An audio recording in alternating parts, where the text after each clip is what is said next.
Welcome back to 4-Ounce Fight Fan. My name's Daniel, and this is the history of the UFC's first divisional world champion.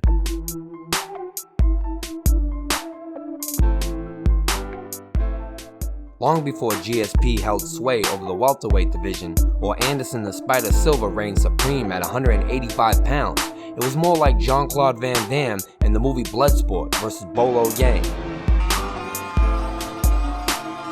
The original idea of the UFC was to discover the most effective martial art and was set up in tournament form with limited rules.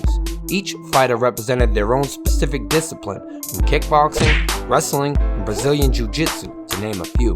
At the time, the company was unsanctioned in the United States and had no weight divisions to differentiate fighters. A perfect example of this was the first fight of the tournament between the 216-pound Gerard Gordeau versus the 420-pound Tila Tooley, that you may know as the actor Taylor Willie from his reoccurring role on the television series Hawaii Five-0. Yeah, I didn't think so. Ultimately, no pun intended, the 176-pound Royce Gracie won the 8-man tournament and was awarded a check for $50,000, but more importantly, immortalizing his family name, Gracie, which would become synonymous with the UFC. Things would evolve over the next couple of years,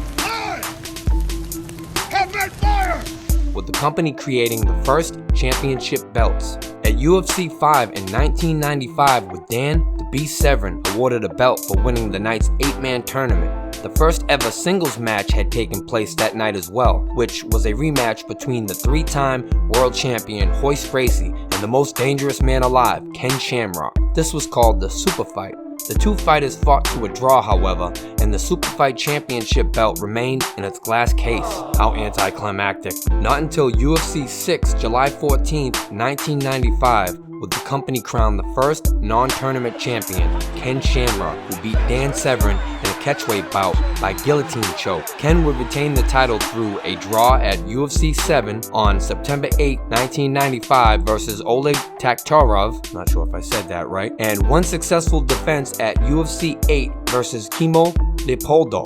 Definitely didn't say that one right, before finally losing the belt in the highly anticipated rematch versus Dan Severn by split decision at UFC 9, which as a side note is considered as one of the worst displays of mixed martial arts in the UFC's storied history.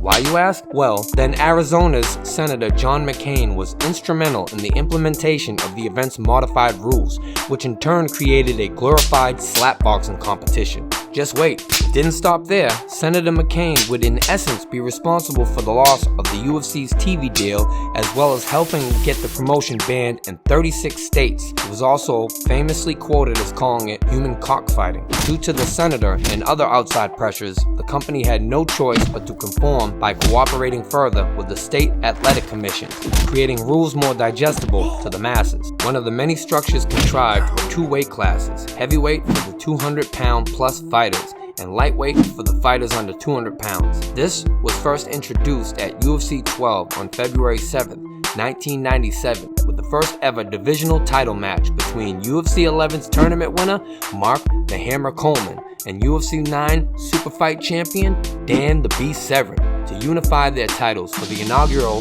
UFC Heavyweight Championship of the world. Mark Coleman won the bout by submission in the very first round from a scarf hold headlock at 2 minutes and 57 seconds, making the former Olympic wrestler the UFC's first divisional world champion. I'll let that sink in. Only 4 years later, two station casino executives, Frank Fertitta III and brother Lorenzo, would be told by friend and business partner Dana White of SEG's plan to sell the UFC. The two brothers took a chance, purchased the company for $2 million, basically only acquiring 3 letters in an old octagon. They made White the president of the promotion, as well as creating the UFC's parent company, Zuffa LLC, which is an Italian word for fight. And the rest, as they say, is history. If you enjoyed this video and want to see more, be sure to overhand right the like button and uppercut the 4-Ounce Fight Fan logo. And until next time, thanks for watching.